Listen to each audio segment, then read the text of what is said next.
أعوذ بالله من الشيطان الرجيم. بسم الله الرحمن الرحيم. الحمد لله رب العالمين الرحمن الرحيم مالك يوم الدين إياك نعبد وإياك نستعين اهدنا الصراط المستقيم صراط الذين أنعمت عليهم غير المغضوب عليهم ولا الضالين. أعوذ بالله من الشيطان الرجيم. بسم الله الرحمن الرحيم. ألف لام ميم ذلك الكتاب لا ريب فيه هدى للمتقين الذين يؤمنون بالغيب ويقيمون الصلاة ومما رزقناهم ينفقون والذين يؤمنون بما أنزل إليك وما أنزل من قبلك وبالآخرة هم يوقنون أولئك على هدى من ربهم وأولئك هم المفلحون. إن الذين كفروا سواء عليهم أأنذرتهم أم لم تنذرهم لا يؤمنون ختم الله على قلوبهم وعلى سمعهم وعلى أبصارهم غشاوة ولهم عذاب عظيم. ومن الناس من يقول آمنا بالله وباليوم الآخر وما هم بمؤمنين يخادعون الله والذين آمنوا وما يخدعون إلا أنفسهم وما يشعرون في قلوبهم مرض فزادهم الله مرضا ولهم عذاب أليم بما كانوا يكذبون. وإذا قيل لهم لا تفسدوا في الأرض قالوا إنما نحن مصلحون ألا إنهم هم المفسدون ولكن لا يشعرون. وإذا قيل لهم آمنوا كما آمن الناس قالوا أنؤمن كما آمن السفهاء ألا إنهم هم السفهاء ولكن لا يعلمون. وإذا لقوا الذين آمنوا قالوا آمنا وإذا خلوا إلى شياطينهم قالوا إنا معكم إنما نحن مستهزئون الله يستهزئ بهم ويمدهم في طغيانهم يعمهون. أولئك الذين اشتروا الضلالة بالهدى فما ربحت تجارتهم وما كانوا مهتدين. مثلهم كمثل الذي استوقد نارا فلما أضاءت ما حوله ذهب الله بنورهم وتركهم في ظلمات لا يبصرون صم بكم عمي فهم لا يرجعون. أو كصيب من السماء فيه ظلمات ورعد وبرق يجعلون أصابعهم في آذانهم من الصواعق حذر الموت والله محيط بالكافرين يكاد البرق يخطف أبصارهم كلما أضاء لهم مشوا فيه وإذا أظلم عليهم قاموا ولو شاء الله لذهب بسمعهم وأبصارهم إن الله على كل شيء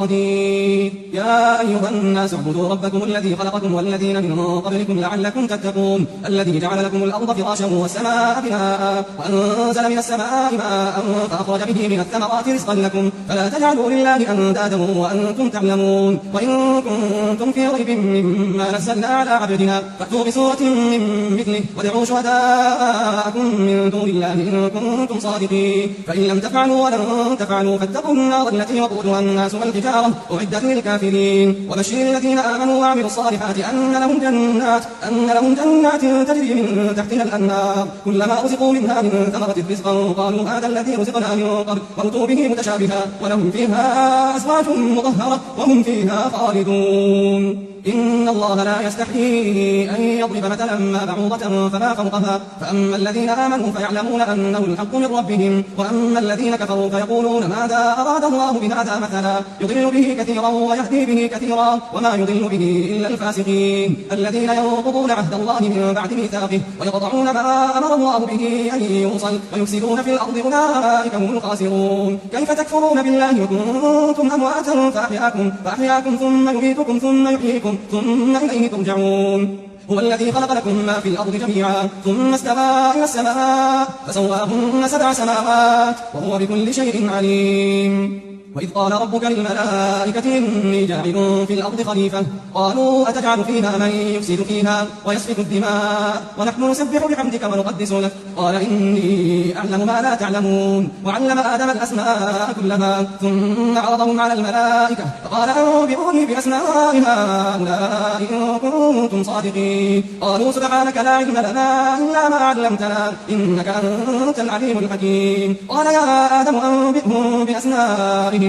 فلما أنبأهم بأسمائهم قال ألم أقل لكم إني أعلم غيب السماوات والأرض وأعلم ما تبدون وما كنتم تكتمون. وإذ قلنا للملائكة اسجدوا لآدم فسجدوا إلا إبليس أبى واستكبر وكان من الكافرين. وقلنا يا آدم اسكن أنت وزوجك الجنة وكلا منها رغدا حيث شئتما ولا تقربا هذه الشجرة فتكونا من الظالمين فأزلهما الشيطان عنها فأخرجهما مما كانا فيه وقلنا اهبطوا بعضكم لبعض عدو ولكم في الأرض مستقر ومتاع إلى حين. فتلقى آدم من ربه كلمات فتاب عليه إنه هو التواب الرحيم. قل اهبطوا منها جميعا فإما يأتينكم مني هدى فمن تبع هداي فلا خوف عليهم ولا هم يحزنون والذين كفروا وكذبوا بآياتنا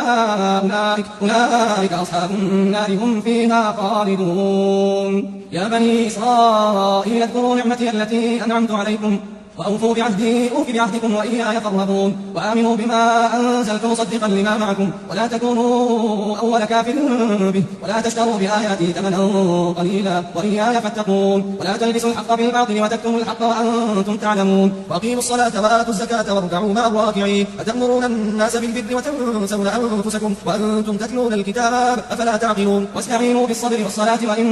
وإنها لكبيرة إلا على الخاشعين الذين يظنون أنهم ملاقو ربهم وأنهم إليه راجعون يا بني إسرائيل اذكروا نعمتي التي أنعمت عليكم وأني فضلتكم على العالمين واتقوا يوما لا تجزي نفس عن نفس شيئا ولا يقبل منها شفاعة ولا يؤخذ منها عدل ولا هم ينصرون وإذ نجيناكم من آل فرعون يسومونكم سوء العذاب يذبحون أبناءكم ويستحيون نساءكم وفي ذلكم بلاء من ربكم عظيم وإذ فرقنا بكم البحر فأنجيناكم وأغرقنا آل فرعون وأنتم تنظرون وإذ واعدنا موسى 40 ليلة ثم اتخذتم العجل من بعده وأنتم ظالمون ثم عفونا عنكم من بعد ذلك لعلكم تشكرون وإذ آتينا موسى الكتاب والفرقان لعلكم تهتدون وإذ قال موسى لقومه يا قوم إنكم ظلمتم أنفسكم باتخاذكم العجل فتوبوا إلى بارئكم فاقتلوا أنفسكم ذلكم خير لكم عند بارئكم فتاب عليكم إنه هو التواب الرحيم وإذ قلتم يا موسى لن نؤمن لك حتى نرى الله جهرة فأخذتكم الصاعقة وأنتم تنظرون ثم بعثناكم من بعد موتكم لعلكم تشكرون وظللنا عليكم الغمام وأنزلنا عليكم المن والسلوى كلوا من طيبات ما رزقناكم وما ظلمونا ولكن كانوا أنفسهم يظلمون وإذ قلنا ادخلوا هذه القرية فكلوا منها حيث شئتم رغدا وادخلوا الباب سجدا وقولوا حطة نغفر لكم خطاياكم وسنزيد المحسنين فبدل الذين ظلموا قولا غير الذي قيل لهم فأنزلنا على الذين ظلموا رجزا من السماء بما كانوا يفسقون وإذ استسقى موسى لقومه فقلنا اضرب بعصاك الحجر فانفجرت منه 12 عينا قد علم كل أناس مشربهم كلوا واشربوا من رزق الله ولا تعثوا في الأرض مفسدين وإذ قلتم يا موسى لن نصبر على طعام واحد فادع لنا ربك يخرج لنا مما تنبت الأرض من بقلها وقثائها وفومها وعدسها وبصلها قال أتستبدلون الذي هو أدنى بالذي هو خير اهبطوا مصرا فإن لكم ما سألتم وضربت عليهم الذلة والمسكنة وباءوا بغضب من الله ذلك بأنهم كانوا يكفرون بآيات الله ويقتلون النبيين بغير الحق ذلك بما عصوا وكانوا يعتدون إن الذين آمنوا والذين هادوا والنصارى والصابئين من آمن بالله واليوم الآخر وعمل صالحا فلهم أجرهم عند ربهم ولا خوف عليهم ولا هم يحزنون وإذ أخذنا ميثاقكم ورفعنا فوقكم الطور خذوا ما آتيناكم بقوة واذكروا ما فيه لعلكم تتقون ثم توليتم من بعد ذلك فلولا فضل الله عليكم ورحمته لكنتم من الخاسرين ولقد علمتم الذين اعتدوا منكم في السبت فقلنا لهم كونوا قردة خاسرين فجعلناها نكالا لما بين يديها وما خلفها وموعظة للمتقين وإذ قال موسى لقومه إن الله يأمركم أن تذبحوا بقرة قالوا أتتخذنا هزوا قال أعوذ بالله أن أكون من الجاهلين قالوا ادع لنا ربك يبين لنا ما هي قال إنه يقول إنها بقرة لا فارض ولا بكر عوان بين ذلك فافعلوا ما تؤمرون قالوا ادع لنا ربك يبين لنا ما لونها قال إنه يقول إنها بقرة صفراء فاقع لونها تسر الناظرين قالوا ادع لنا ربك يبين لنا ما هي إن البقرة شابه علينا وإنا إن شاء الله لمهتدون قال إنه يقول إنها بقرة لا ذلول تثير الأرض ولا تسقي الحرث مسلمة لا شية فيها قالوا الآن جئت بالحق فذبحوها وما كادوا يفعلون وإذ قتلتم نفسا فادارأتم فيها والله مخرج ما كنتم تكتمون فقلنا اضربوه ببعضها كذلك يحيي الله الموتى ويريكم آياته لعلكم تعقلون ثم قست قلوبكم من بعد ذلك فهي كالحجارة أو أشد قسوة وإن من الحجارة لما يتفجر منه الأنهار وإن منها لما يشقق فيخرج منه الماء وإن منها لما يهبط من خشية الله وما الله بغافل عما تعملون أفتطمعون أن يؤمنوا لكم وقد كان فريق منهم يسمعون كلام الله ثم يحذفونه من بعد ما عقلوه وهم يعلمون وإذا لقوا الذين آمنوا قالوا آمنا وإذا خلا بعضهم إلى بعض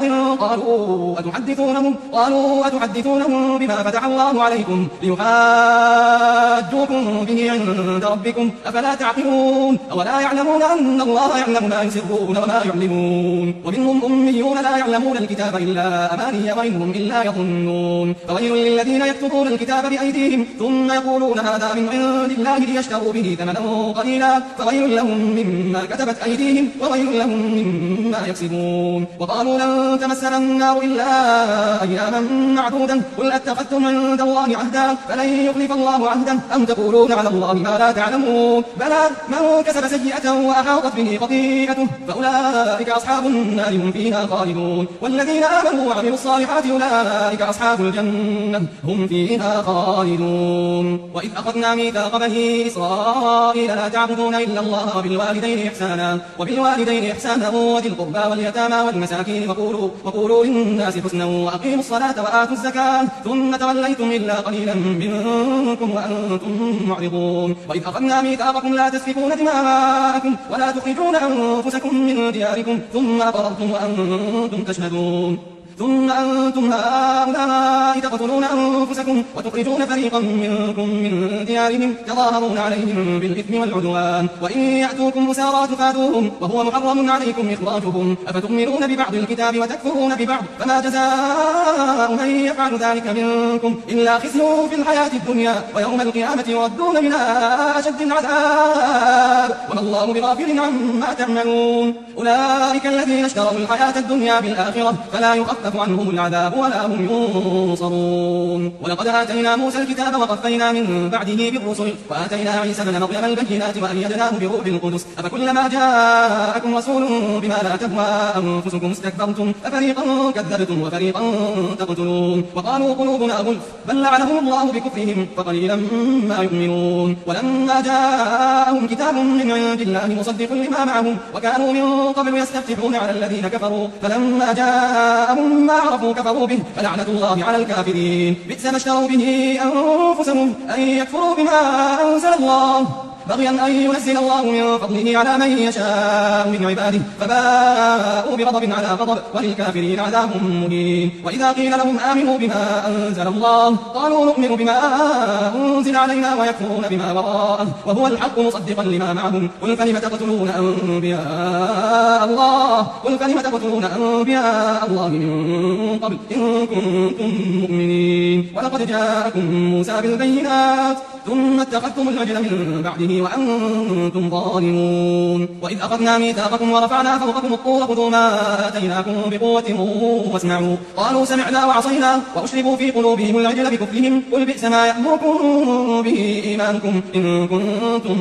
مؤمنين قل إن كانت لكم الدار الآخرة عند الله خالصة من دون الناس فتمنوا الموت إن كنتم صادقين ولن يتمنوا أبدا بما قدمت أيديهم والله عليم بالظالمين ولتجدنهم أحرص الناس على حياة ومن الذين أشركوا يود أحدهم لو يعمر 1000 سنة وما هو بمزحزحه من العذاب أن يعمر والله بصير بما يعملون قل من كان عدوا لجبريل فإنه نزله على قلبك بإذن الله مصدقا لما بين يديه وهدى وبشرى للمؤمنين من كان عدوا لله وملائكته ورسله وجبريل وميكال فإن الله عدو للكافرين. ولقد أنزلنا إليك آيات بينات وما يكفر بها إلا الفاسقون. أو كلما عاهدوا عهدا نبذه فريق منهم بل أكثرهم لا يؤمنون. ولما جاءهم رسول من عند الله مصدق لما معهم نبذ فريق من الذين أوتوا الكتاب كتاب الله وراء ظهورهم كأنهم لا يعلمون. واتبعوا ما تتلو الشياطين على ملك سليمان وما كفر سليمان ولكن الشياطين كفروا يعلمون الناس السحر وما أنزل على الملكين ببابل هاروت وماروت وما يعلمان من أحد حتى يقولا إنما نحن فتنة فلا تكفر ويتعلمون منهما ما يفرقون به بين المرء وزوجه وما هم بضارين به من أحد إلا بإذن الله ويتعلمون ما يضرهم ولا ينفعهم ولقد علموا لمن اشتراه ما له في الآخرة من خلاق ولبئس ما شروا به أنفسهم لو كانوا يعلمون. ولو أنهم آمنوا واتقوا لمثوبة من عند الله خير لو كانوا يعلمون. يا أيها الذين آمنوا لا تقولوا راعنا وقولوا انظرنا واسمعوا وللكافرين عذاب أليم. ما يود الذين كفروا من أهل الكتاب ولا المشركين أن ينزل عليكم من خير من ربكم والله يختص برحمته من يشاء والله ذو الفضل العظيم. ما ننسخ من آية أو ننسها نأتي بخير منها أو مثلها. ألم تعلم أن الله على كل شيء قدير. ألم تعلم أن الله له ملك السماوات والأرض وما لكم من دون الله من ولي ولا نصير. أم تريدون أن تسألوا رسولكم كما سئل موسى من قبل ومن يتبدل الكفر بالإيمان فقد ضل سواء السبيل. ود كثير من أهل الكتاب لو يردونكم من بعد إيمانكم كفارا حسدا من عند أنفسهم من بعد ما تبين لهم الحق فاعفوا واصفحوا حتى يأتي الله بأمره إن الله على كل شيء قدير. وأقيموا الصلاة وآتوا الزكاة وما تقدموا لأنفسكم من خير تجدوه عند الله إن الله بما تعملون بصير. وقالوا لن يدخل الجنة إلا من كان هودا أو نصارى تلك أمانيهم قل هاتوا برهانكم إن كنتم صادقين. بلى من أسلم وجهه لله وهو محسن فله أجره عند ربه ولا خوف عليهم ولا هم يحزنون. وقالت اليهود ليست النصارى على شيء وقالت النصارى ليست اليهود على شيء وهم يتلون الكتاب كذلك قال الذين لا يعلمون مثل قولهم فالله يحكم بينهم يوم القيامة فيما كانوا فيه يختلفون. ومن أظلم ممن منع مساجد الله أن يذكر فيها اسمه وسعى في خرابها أولئك ما كان لهم أن يدخلوها إلا خائفين لهم في الدنيا خزي ولهم في الآخرة عذاب عظيم. ولله المشرق والمغرب فأينما تولوا فثم وجه الله إن الله واسع عليم. وقالوا اتخذ الله ولدا سبحانه بل له ما في السماوات والأرض كل له قانتون بديع السماوات والأرض وإذا قضى أمرا فإنما يقول له كن فيكون. وقال الذين لا يعلمون لولا يكلمنا الله أو تأتينا آية كذلك قال الذين من قبلهم مثل قولهم تشابهت قلوبهم قد بينا الآيات لقوم يوقنون. إنا أرسلناك بالحق بشيرا ونذيرا ولا تسأل عن أصحاب الجحيم.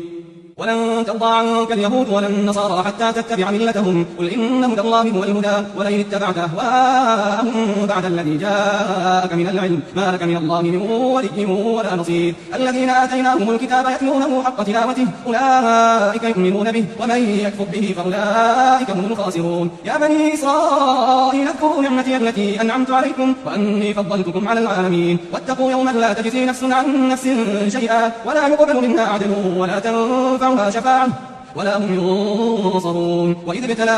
إبراهيم ربه بكلمات فأتمهن قال إني جاعلك للناس إماما قال ومن ذريتي قال لا ينال عهد الظالمين. وإذ جعلنا البيت مثابة للناس وأمنا واتخذوا من مقام إبراهيم مصلى وعهدنا إلى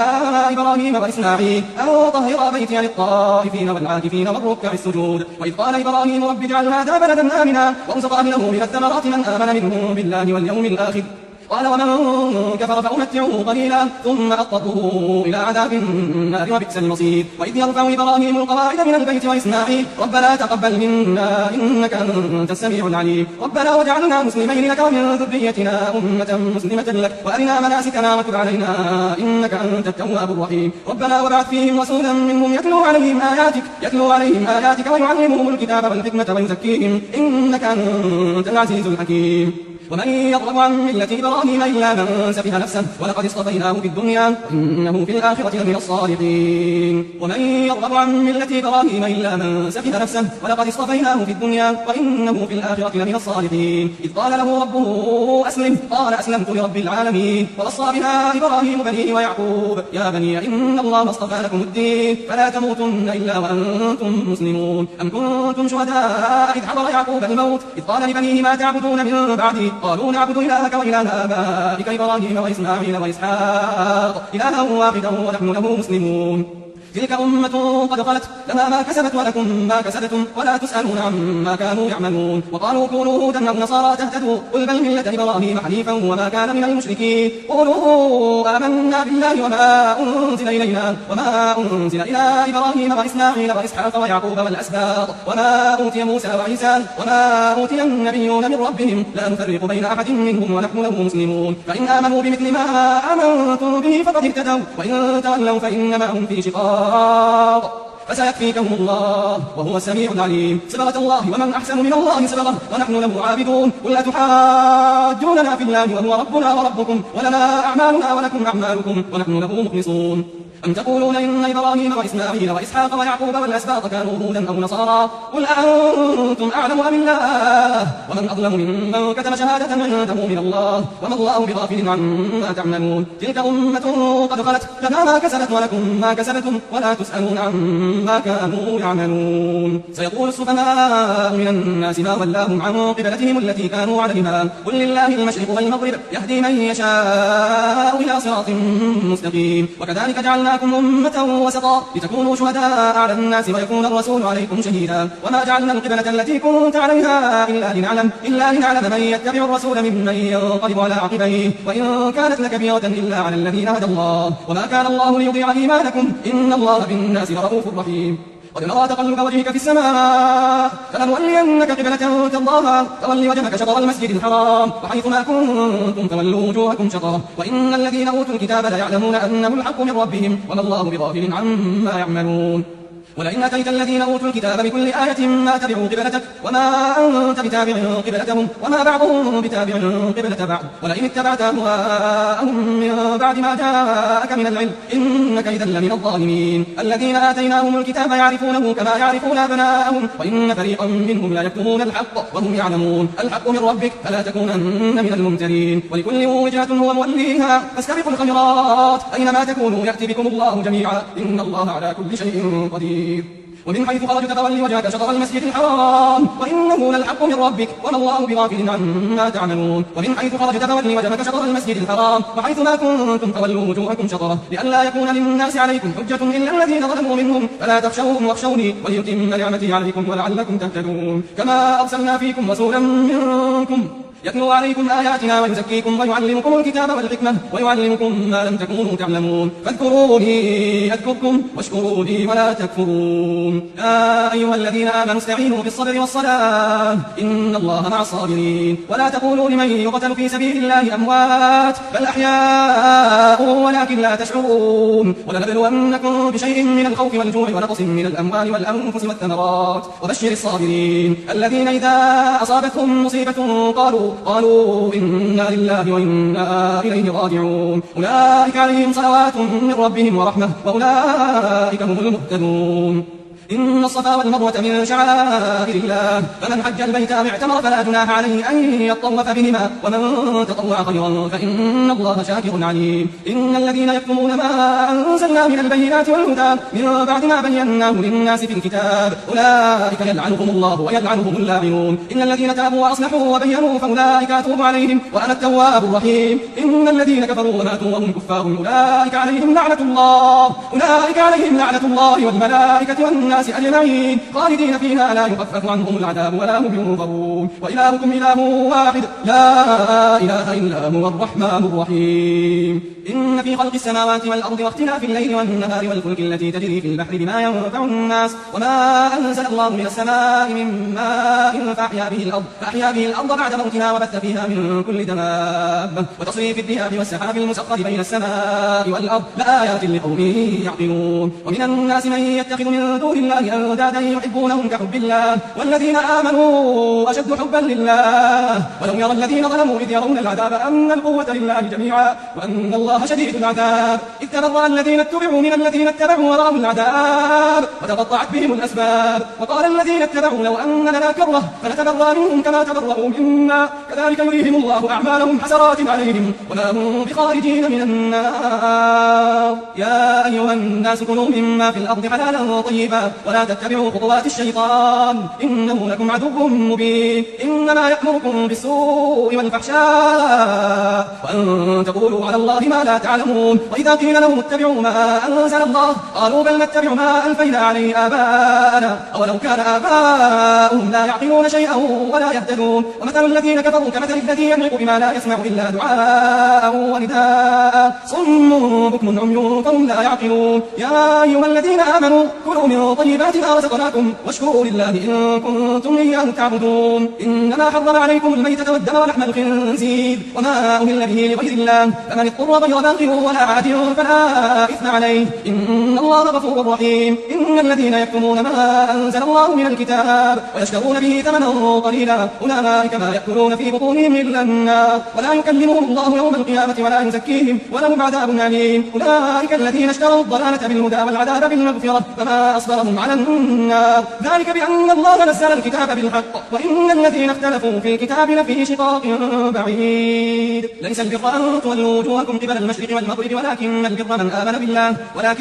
من آمن بالله واليوم الآخر والملائكة والكتاب والنبيين وآتى المال على حبه ذوي القربى واليتامى والمساكين وابن السبيل والسائلين وفي الرقاب وأقام الصلاة وآتى الزكاة والموفون بعهدهم إذا عاهدوا والصابرين في البأساء والضراء وحين البأس أولئك الذين صدقوا وأولئك هم المتقون يا أيها الذين آمنوا كتب عليكم القصاص في القتلى الحر بالحر والعبد بالعبد والأنثى بالأنثى فمن عفي له من أخيه شيء فاتباع بالمعروف وأداء إليه بإحسان ذلك تخفيف من ربكم ورحمة فمن اعتدى بعد ذلك فله عذاب أليم ولكم في القصاص حياة يا أولي الألباب لعلكم تتقون كتب عليكم إذا حضر أحدكم الموت إن ترك خيرا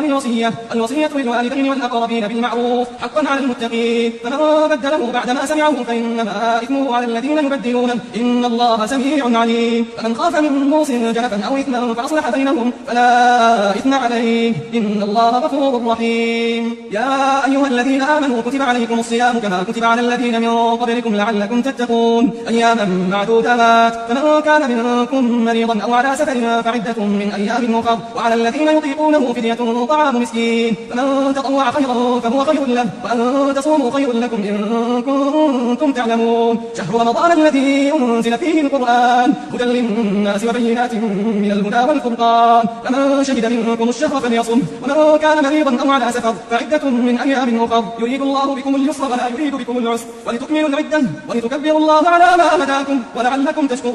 وإذا سألك عبادي عني فإني قريب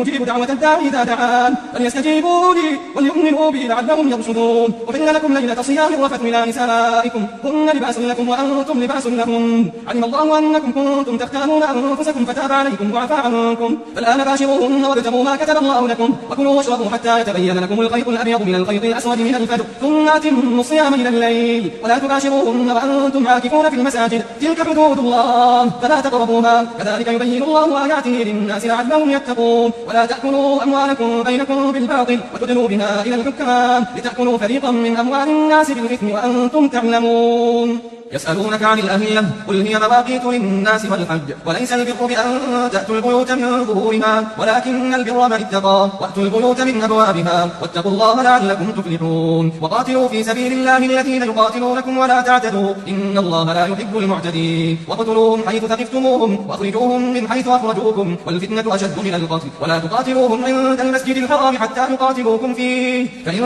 قاتلوكم فاقتلوهم كذلك جزاء الكافرين فإن انتهوا فإن الله غفور رحيم وقاتلوهم حتى لا تكون فتنة ويكون الدين لله فإن انتهوا فلا عدوان إلا على الظالمين الشهر الحرام بالشهر الحرام والحرمات قصاص فمن اعتدى عليكم فاعتدوا عليه بمثل ما اعتدى عليكم واتقوا الله واعلموا أن الله مع المتقين وأنفقوا في سبيل الله ولا تلقوا بأيديكم إلى التهلكة وأحسنوا إن الله يحب المحسنين وأتموا الحج والعمرة لله فإن أحصرتم فما استيسر من الهدي ولا تحلقوا رؤوسكم حتى يبلغ الهدي محله فمن كان منكم مريضا أو به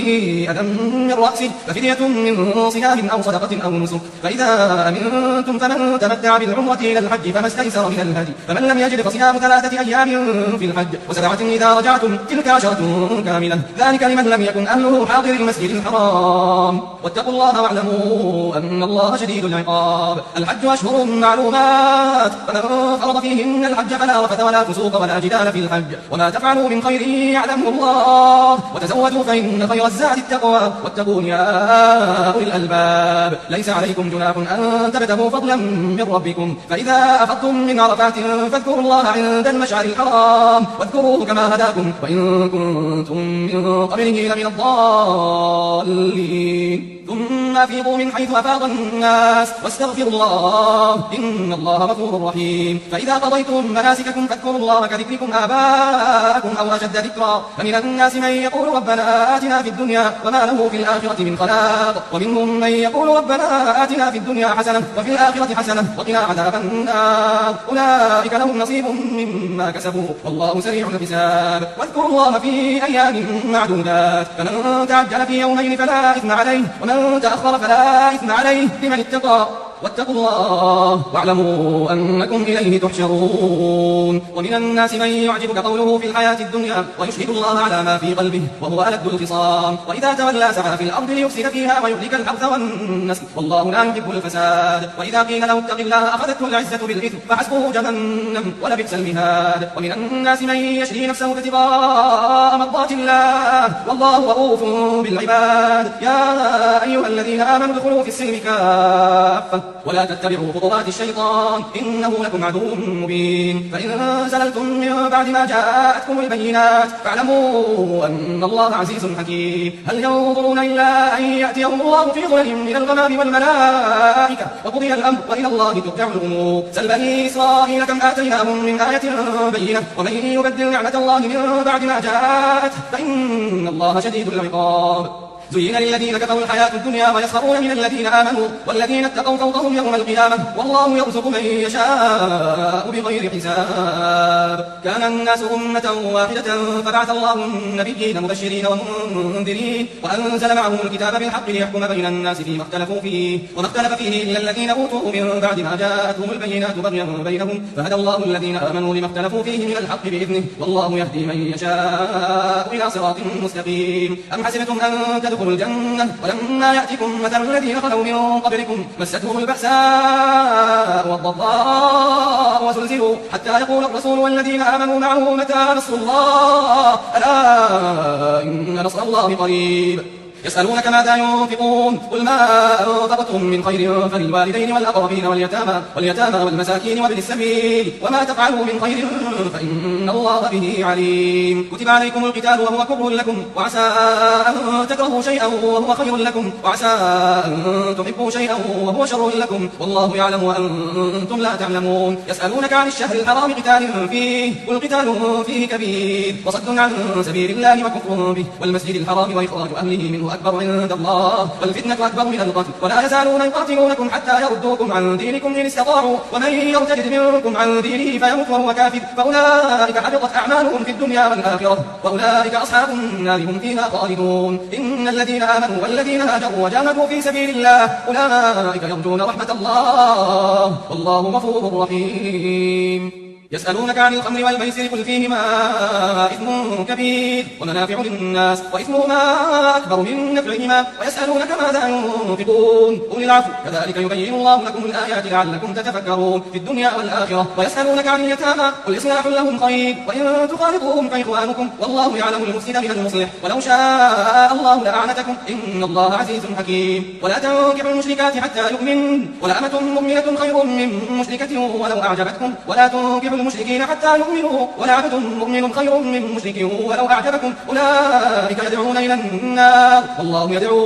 إلى الجنة والمغفرة بإذنه ويبين آياته للناس لعلهم يتذكرون ويسألونك عن المحيض قل هو أذى فاعتزلوا النساء في المحيض ولا تقربوهن حتى يطهرن فإذا تطهرن فأتوهن من حيث أمركم الله إن الله يحب التوابين ويحب المتطهرين نساؤكم حرث لكم فأتوا حرثكم أن شئتم وقدموا لأنفسكم واتقوا الله واعلموا أنكم ملاقوه وبشر المؤمنين ولا تجعلوا الله عرضة لأيمانكم أن تبروا وتتقوا وتصلحوا بين الناس والله سميع عليم لا يؤاخذكم الله باللغو في أيمانكم ولكن يؤاخذكم بما كسبت قلوبكم والله غفور حليم للذين يؤلون من نسائهم تربص 4 أشهر فإن فاءوا فإن الله غفور رحيم وإن عزموا الطلاق فإن الله سميع عليم والمطلقات يتربصن بأنفسهن 3 قروء ولا يحل لهن أن يكتمن ما خلق الله في أرحامهن إن كن يؤمن بالله واليوم الآخر وبعولتهن أحق بردهن في ذلك إن أرادوا إصلاحا ولهن مثل الذي عليهن بالمعروف وللرجال عليهن درجة والله عزيز حكيم الطلاق 2 فإمساك بمعروف أو تسريح بإحسان ولا يحل لكم أن تأخذوا مما آتيتموهن شيئا إلا أن يخافا ألا يقيما حدود الله فإن خفتم ألا يقيما حدود الله فلا جناح عليهما فيما افتدت به تلك حدود الله فلا تعتدوها ومن يتعد حدود الله فأولئك هم الظالمون فإن طلقها فلا تحل له من بعد حتى تنكح زوجا غيره فإن طلقها فلا جناح عليهما أن يتراجعا إن ظنا أن يقيما حدود الله وتلك حدود الله يبينها لقوم يعلمون وإذا طلقتم النساء فبلغن أجلهن فامسكوهن بمعروف أو سرحوهن بمعروف ولا تمسكوهن ضرارا لتعتدوا ومن يفعل ذلك فقد ظلم نفسه ولا تتخذوا آيات الله هزوا واذكروا نعمة الله عليكم وما أنزل عليكم من الكتاب والحكمة يعظكم به واتقوا الله واعلموا أن الله بكل شيء عليم وإذا طلقتم النساء فبلغن أجلهن فلا تعبروهن أن ينكحن أزواجهن إذا تراضوا بينهم بالمعروف ذلك يوعظ به من كان منكم يؤمن بالله واليوم الآخر ذلكم أزكى لكم وأطهر والله يعلم وأنتم لا تعلمون والوالدات يرضعن أولادهن حولين كاملين لمن أراد أن يتم الرضاعة وعلى المولود له رزقهن وكسوتهن بالمعروف لا تكلف نفس إلا وسعها لا تضار والدة بولدها ولا مولود له بولده وعلى الوارث مثل ذلك فإن أرادا فصالا عن تراض منهما وتشاور فلا جناح عليهما وإن أردتم أن تسترضعوا أولادكم فلا جناح عليكم إذا سلمتم ما آتيتم بالمعروف واتقوا الله واعلموا أن الله بما تعملون بصير والذين يتوفون منكم ويذرون أزواجا يتربصن بأنفسهن 4 أشهر و10 فإذا بلغن أجلهن فلا جناح عليكم فيما فعلن في أنفسهن بالمعروف والله بما تعملون خبير ولا جناح عليكم فيما عرضتم به من خطبة النساء أو أكننتم في أنفسكم علم الله أنكم ستذكرونهن ولكن لا تواعدوهن سرا إلا أن تقولوا قولا معروفا ولا تعزموا عقدة النكاح حتى يبلغ الكتاب أجله واعلموا أن الله يعلم ما في أنفسكم فاحذروه واعلموا أن الله غفور حليم لا جناح عليكم إن طلقتم النساء ما لم تمسوهن أو تفرضوا لهن فريضة ومتعوهن على الموسع قدره وعلى المقتر قدره متاعا بالمعروف حقا على المحسنين وإن طلقتموهن من قبل أن تمسوهن وقد فرضتم لهن فريضة فنصف ما فرضتم إلا أن يعفون أو يعفو الذي بيده عقدة النكاح وأن تعفوا أقرب للتقوى ولا تنسوا الفضل بينكم إن الله بما تعملون بصير حافظوا على الصلوات والصلاة الوسطى وقوموا لله قانتين فإن خفتم فرجالا أو ركبانا فإذا أمنتم فاذكروا الله كما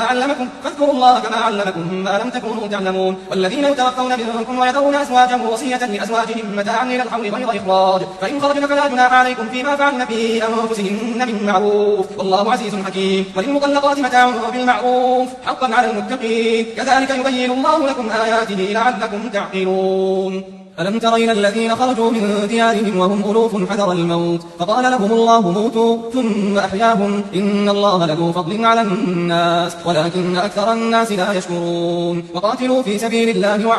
واعلموا أن الله سميع عليم من ذا الذي يقرض الله قرضا حسنا فيضاعفه له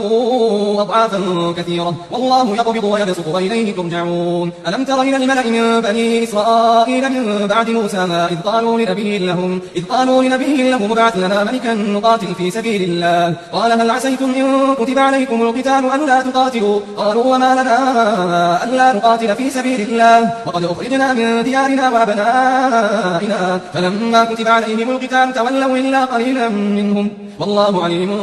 بالظالمين وقال لهم نبيهم إن الله قد بعث لكم طالوت ملكا قالوا أنى يكون له الملك علينا ونحن أحق بالملك منه ولم يؤت سعة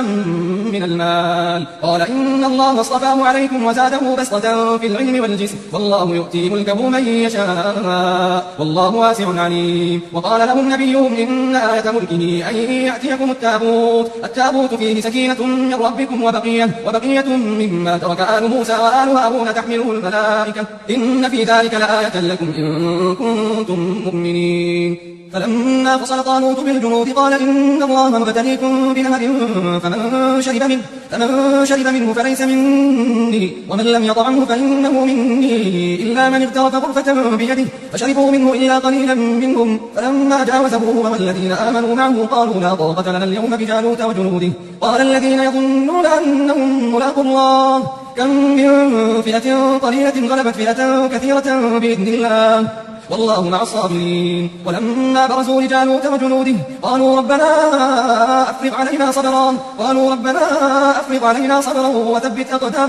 وثبت أقدامنا وانصرنا على القوم الكافرين فهزموهم بإذن الله وقتل داود جالوت وآتاه الله الملك والحكمة وعلمه مما يشاء ولولا دفع الله الناس بعضهم ببعض لفسدت الأرض ولكن الله ذو فضل على العالمين تلك آيات الله نتلوها عليك بالحق وإنك لمن المرسلين تلك الرسل فضلنا بعضهم على بعض منهم من كلم الله ورفع بعضهم درجات وآتينا عيسى بن مريم البينات وأيدناه بروح القدس ولو شاء الله ما اقتتل الذين من بعدهم من بعد ما جاءتهم البينات ولكن اختلفوا فمنهم من آمن ومنهم من كفر ولو شاء الله ما اقتتلوا ولكن الله يفعل ما يريد يا أيها الذين آمنوا أنفقوا مما رزقناكم من قبل أن يأتي يوم لا بيع فيه ولا خلة ولا شفاعة والكافرون هم الظالمون الله لا إله إلا هو الحي القيوم لا تأخذه سنة ولا نوم له ما في السماوات وما في الأرض من ذا الذي يشفع عنده إلا بإذنه يعلم ما بين أيديهم وما خلفهم ولا يحيطون بشيء من علمه إلا بما شاء وسع كرسيه السماوات والأرض ولا يؤوده حفظهما وهو العلي العظيم لا إكراه في الدين قد تبين الرشد من الغي فمن يكفر بالطاغوت ويؤمن بالله فقد استمسك بالعروة الوثقى لا انفصام لها والله سميع عليم الله ولي الذين آمنوا يخرجهم من الظلمات إلى النور والذين كفروا أولياؤهم الطاغوت يخرجونهم من النور إلى الظلمات أولئك أصحاب النار هم فيها خالدون ألم تر إلى الذي حاج إبراهيم في ربه أن آتاه الله الملك إذ قال إبراهيم ربي الذي يحيي ويميت قال أنا أحيي وأميت قال إبراهيم فإن الله يأتي بالشمس من المشرق فأت بها من المغرب فبهت الذي كفر والله لا يهدي القوم الظالمين أو كالذي مر على قرية وهي خاوية على عروشها قال أنى يحيي هذه الله بعد موتها فأماته الله 100 عام ثم بعثه قال كم لبثت قال لبثت يوما أو بعض يوم قال بل لبثت 100 عام انظر إلى طعامك وشرابك لم يتسنه وانظر إلى حمارك ولنجعلك آية للناس وانظر إلى العظام كيف ننشزها ثم نكسوها لحما فلما تبين له قال أعلم أن الله على كل شيء قدير وإذ قال إبراهيم رب أرني كيف تحيي الموتى قال أولم تؤمن قال بلى ولكن ليطمئن قلبي قال فخذ 4 من الطير فصرهن إليك ثم اجعل على كل جبل منهن جزءا ثم ادعهن يأتينك سعيا واعلم أن الله عزيز حكيم مثل الذين ينفقون أموالهم في سبيل الله كمثل حبة أنبتت 7 سنابل في كل سنبلة 100 حبة والله يضاعف لمن يشاء والله واسع عليم الذين ينفقون أموالهم في سبيل الله ثم لا يتبعون ما أنفقوا منا ولا أذى لهم أجرهم عند ربهم ولا خوف عليهم ولا هم يحزنون قول معروف ومغفرة خير من صدقة يتبعها أذى والله غني حليم. يا أيها الذين آمنوا لا تبطلوا صدقاتكم بالمن والأذى كالذي ينفق ماله رئاء الناس ولا يؤمن بالله واليوم الآخر فمثله كمثل صفوان عليه تراب فأصابه وابل فتركه صلدا لا يقدرون على شيء مما كسبوا والله لا يهدي القوم الكافرين. ومثل الذين ينفقون أموالهم ابتغاء مرضات الله وتثبيتا من أنفسهم كمثل جنة بربوة أصابها وابل فآتت أكلها ضعفين فإن لم يصبها وابل فطل والله بما تعملون بصير. أيود أحدكم أن تكون له جنة من نخيل وأعناب تجري من تحتها الأنهار له فيها من كل الثمرات فأصابه الكبر وله ذرية ضعفاء فأصابها إعصار فيه نار فاحترقت كذلك يبين الله لكم الآيات لعلكم تتفكرون. يا أيها الذين آمنوا أنفقوا من طيبات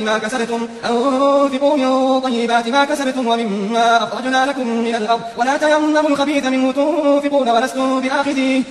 بآخذيه إلا أن تغمضوا فيه واعلموا أن الله غني حميد. الشيطان يعدكم الفقر ويأمركم بالفحشاء والله يعدكم مغفرة منه وفضلا والله واسع عليم. يؤتي الحكمة من يشاء ومن يؤت الحكمة فقد أوتي خيرا كثيرا وما يذكر إلا